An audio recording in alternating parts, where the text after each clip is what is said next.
Good morning, pirates.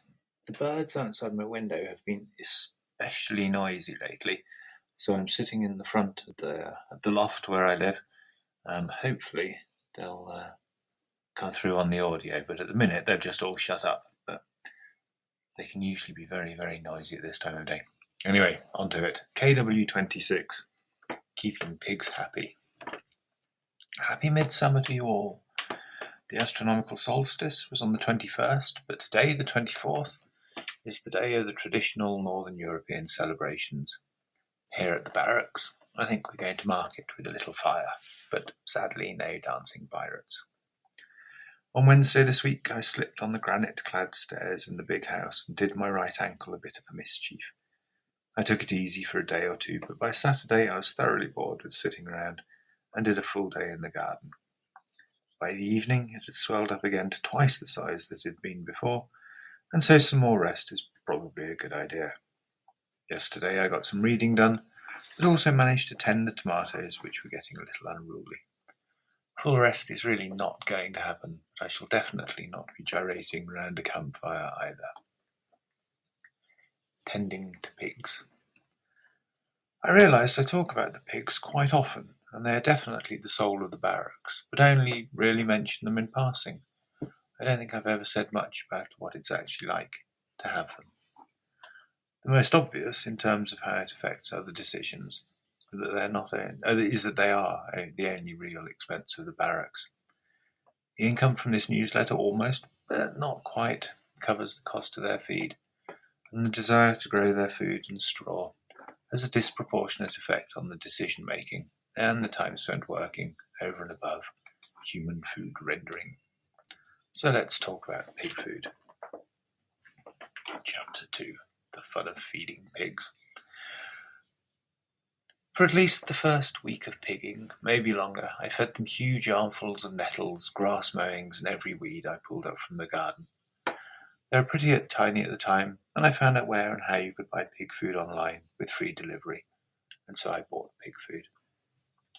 Almost at the first feed, certainly very quickly, it was obvious that standard pig food made them all quite aggressive with each other, not all day, just at feeding time. Pig food suppliers and pig farmers do not have the welfare of the pig in mind. And why should they? Pigs will eat for as long as food is in front of them. If you can scientifically control their food for maximum desirability, which, as in with humans, meat's sweet, calorie-rich, and full of fats, they get fat fast. Pig food is basically Big Mac for pigs. You can throw this stuff down in front of them and they will put on weight so fast that we get to slaughter them at 5 to 6 months old. It really doesn't matter at all if they're healthy, it matters if they are obese. So sure, if they go crazy, attack each other and get heart disease, who cares? We're going to do way worse to them in a shorter time span, preferably while they are still babies and their bacon is still yummy. So I buy them horse food. I figured that people with horses have the almost completely opposite approach to feeding their animals. They specifically want them to be happy, healthy, and strong, which is what we want for our piggies. So generally pig food, when we can't grow it ourselves, is twice a day, 3 or 4 items from the following list, plus about 20 to 40 litres of water. 5 scoops of dried horse cobs, which are generally lucerne. 2 scoops of horse muesli. 1 scoop of pig food. All the veggie scraps from the kitchen. Whatever we can mow in about half an hour, usually about 20 kilos of grass. A big bag full of weeds. We try to mix this up as much as possible, with the top of the list generally being more common than the bottom of the list. It's not a science, there are no rules, just keep it coming, baby. The week ahead. We very much into the summer rotation of weed, water, mow.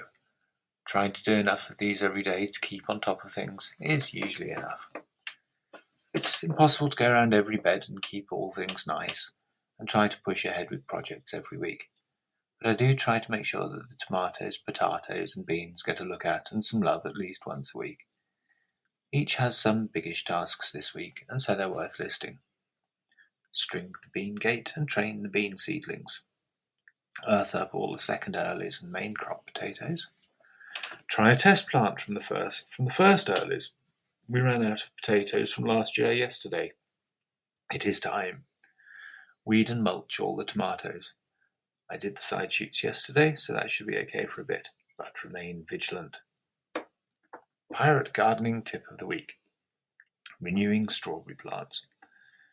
Strawberry plants will always send out millions of suckers. At this time of the year, we pinch them out to make sure they make strawberries, not baby plants.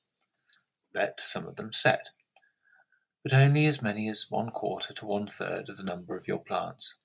Then in autumn dig up and replace the same amount of your plants with the new ones.